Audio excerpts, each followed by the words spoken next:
Angst vor Gerechtigkeit.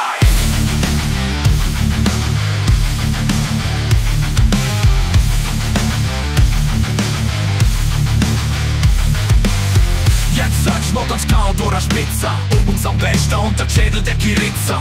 Ich werd der Röte sind der Kardial-Rufskizza, wo die mit Pech mit Bänker wie Donnerlitzer. Fresh Sorge musst die aber nicht da. Wir werden zusammen nur aus deiner Sicht verstritten. Mit purem Egoismus in die sich dritten. Auf Felicita, die Regeln ist selbst erhalten in den Blätter.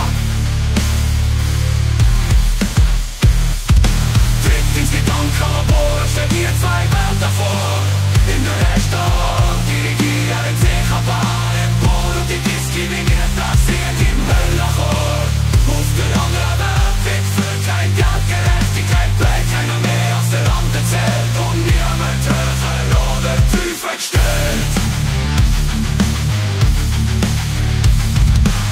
Auf einer von diesen Feldern würdest du leben, willst auf dir, wo die Kasten andere erheben, oder lieber auf dem Planeten daneben, wo alle am gleichen Schicksal leben, ohne Gräber, jeder auf dem gleichen Niveau wird schweben. Wenn du nicht wüsstest, wer das würdest, wäre das nur relationale Entscheidung für dich und deine Erben. Keiner schickt sie vor, du noch freiwillig zu sterben. Du bist aber sicher, wenn du mit Macht könnt färben.